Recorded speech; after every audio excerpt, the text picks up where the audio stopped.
Hello everyone. सर्वप्रथम श्री स्वामी समर्थ. मी अर्चना स्तुतीज मराठी कॉर्नरमध्ये आपल्या सगळ्यांचं पुन्हा एकदा मनापासून स्वागत करते. स्वामी तुमच्या सगळ्या चांगल्या इच्छा अगदी लवकरात लवकर पूर्ण करू देत, ही स्वामींचरणी मी प्रार्थना करते. आज आपण जो विषय पाहणार आहोत ना, तसा तर बघायला गेला तर हा विषय अतिशय गंभीर असा आहे किंवा या विषयावरती थोडा तुम्ही विचार करा असं मला म्हणावं लागेल. कारण हा व्हिडिओ जेव्हा तुम्ही ऐकणार आहात, प्रत्येकासोबत ही घटना कधी ना कधीतरी घडलेली निश्चितच आहे. जसं तुम्ही थंबनेल पाहिलेलं आहे की साक्षात लक्ष्मी मातेचा अपमान केला जातो. अशा प्रकारच्या या 3 चुका तुम्ही चुकूनही करू नका किंवा जर तुमच्याकडून या झाल्या तर भविष्यामध्ये खूप मोठे अनर्थ घडू शकते किंवा भविष्यात येणाऱ्या ज्या गोष्टी आहेत, जे नुकसान आहे, त्याचाच परिणाम तो तुम्हाला भोगावा लागणार आहे, ते तुमच्या आजच्या या गोष्टीमुळे. चला तर मग बघूया, जास्त वेळ न लावता, की नेमका काय विषय आहे आणि काय त्या 3 चुका आहेत, ज्या आपण न करता त्या गोष्टींचा अवलंब जर केला, तर आपल्या दिवसात, ज्या आपल्या येणाऱ्या दिवसांचं सोनं होणार म्हणजे होणारच. पण तत्पूर्वी तुम्ही आपल्या चॅनलवर जर नवीन असताल, प्रथमच आज आपला व्हिडिओ पाहताय, तर जरूर सबस्क्राईब करा. अशाच नवनवीन माहिती, सणवार व्रतवैकल्याची आपण चर्चा इथे करत असतो. छोटे-छोटे साधे सोपे उपाय आपण एकमेकांशी शेअर करत असतो आणि जे सगळे उपाय सांगते मी ते ट्राय अँड टेस्टेड असतात. त्याचा इफेक्ट आलेला असतो. मी स्वतः ते करत असते म्हणून तुमच्यासोबत ते मी शेअर करते. चला तर वळूया आपल्या आजच्या विषयाकडे. रस्त्यावर अनेकदा आपण जेव्हा जातो, काही कारणांनी आपण चालत जातो, शाळेत वगैरे मुलांना सोडण्यासाठी किंवा ऑफिसला जाताना कामावरती किंवा गाडीवर देखील. अनेकांना लांबून सुद्धा रस्त्यावर नोट वगैरे जर पडली असेल किंवा कॉइन्स पडले असतील, चिल्लर वगैरे सिक्के, तर ते दिसतात. पण काहीच वेळेस काय होतं, सगळ्यात पहिली चूक मी तुम्हाला सांगते, जर रस्त्यावरून तुम्ही जाताय आणि तुम्हाला एखादी नोट किंवा डॉलर, शिक्का पडलेला दिसला, तर तुम्ही लक्षात ठेवायचं आहे, चुकूनही ते डावलायचं नाहीये. चुकूनही डावलून जाऊ नका. काही मनात तर्कवितर्क आणायची गरज नाहीये. कारण साक्षात लक्ष्मी मातेने तुम्हाला दर्शन दिल्याचा तो संकेत असतो. मग अशा वेळेस कोण काहीतरी म्हणेल किंवा कुणी जर पाहिलं तर लोकं नावं ठेवतील. अशा प्रकारचे एक ना एक अनेक विचार मनामध्ये येऊ लागतात. पण जी लक्ष्मी आपल्यावर प्रसन्न व्हावी यासाठी आपण कष्ट तर करतच असतो. पण याशिवाय प्रयत्नांना नशिबाची साथ मिळावी म्हणून अनेक ज्योतिषीय उपाय देखील आपण आपल्याला जमेल तेवढे करत असतो. मग अशा वेळेस जेव्हा लक्ष्मी माता आपल्यावरती प्रसन्न होते किंवा अनेक जण व्रत करतात, व्रतवैकल्य करत असतानाच त्यांना हा दृष्टांत भेटतो किंवा संकेत भेटतो. मग अशातच हे सगळं करत असताना माता लक्ष्मीचा मिळालेला हा आशीर्वाद आपण चक्क लाथाडतो. म्हणून जग काय म्हणेल हा विचार करत बसण्यापेक्षा तो आशीर्वाद तुम्ही स्वीकारावा आणि त्यानंतर, कारण का, तर मग ती वेळ निघून गेल्यानंतर आपण जेव्हा आपल्या मनात कळत-नकळत येतं, की "अरे, आपण तर ते पैसे घ्यायला हवे होते, उचलायला पाहिजे होते." कारण कळत-नकळत आपण माता लक्ष्मीचा सरळ-सरळ अपमान करतो. ही गोष्ट तुम्ही ध्यानात घ्या प्रत्येकाने.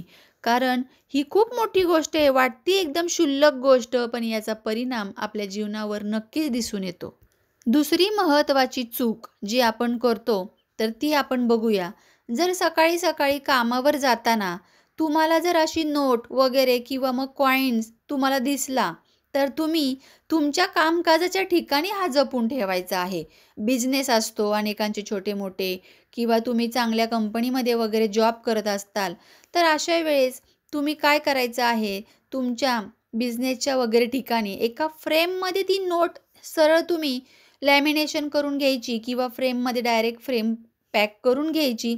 कॉईन असेल तर एका डब्बीमध्ये ठेवायचं आहे आणि त्याचे रोज पूजन करायचे आहे, अगरबत्ती करायची आहे आणि शुक्रवारी गुलाबाचे अत्तर न विसरता लावायचं आहे. आता नोटेला लावू शकत नाहीये, त्या फोटो फ्रेमवर लावू शकतो आपण.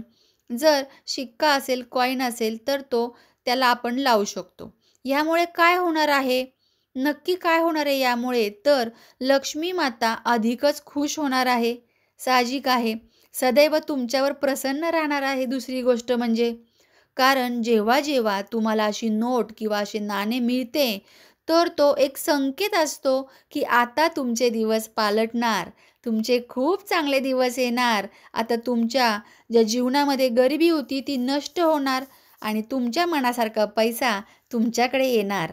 त्याचीच ही शुभ सुरुवात असते आणि नेमकं आपण या गोष्टी इथं चुकतो आणि या गोष्टी अनेक जण जग काय म्हणेल या गोष्टीसाठी त्या गोष्टीला आपण टाळतो सरळ-सरळ. म्हणूनच याचा अनुभव तर अनेक जणांना आलेला असणार आहे. कारण बऱ्याच वेळा लक्ष्मी माता आपलं मन बघते, की खरंच तू माझा किती आदर करतोस, किती माझ्यावरती प्रेम करतो. म्हणून प्रत्येकाच्या आयुष्यात असा कधी ना कधी एकतरी क्षण येतो, की जेव्हा त्यांना नोट किंवा कॉइन मिळते, कधी ना कधी रस्त्यावरती असे दिसतेच. म्हणूनच इथून पुढं तुम्हाला कुणालाही घरातले कुठल्याही सदस्यांना जर असा लक्ष्मी मातेचा आशीर्वाद मिळाला, तर ही संधी बिलकुल गमावू नका आणि याचा वापर कसा करायचा ते मी तुम्हाला पूर्ण डिटेलमध्ये सांगितलेलं आहे. तुमच्या फ्रेंड्स अँड फॅमिलीमध्ये देखील प्रत्येकाला हा आपला व्हिडिओ शेअर करा, जेणेकरून त्यांना देखील कळू दे, की या चुका कशा कळत-नकळत होतात आणि साक्षात लक्ष्मी मातेला आपण कसे डावलतो ते. तिसरी महत्त्वाची चूक म्हणजे वास्तुशास्त्र किंवा ज्योतिषशास्त्रानुसार जर तुम्हाला असे पैसे घरी येताना सापडले, जॉबवरून घरी येताय, काही खरेदी करून घरी येताय, सामान वगैरे, भाजीपाला किंवा मुलांना शाळेतून घरी आणताय तुम्ही, तेव्हा घरी येत असताना जर असे पैसे तुम्हाला सापडले, तर अशा वेळेस साक्षात लक्ष्मी माताच तुमच्या घरी चालून येते, हे तुम्ही लक्षात घ्या. असे शास्त्रात वर्णन आहे सरळ-सरळ.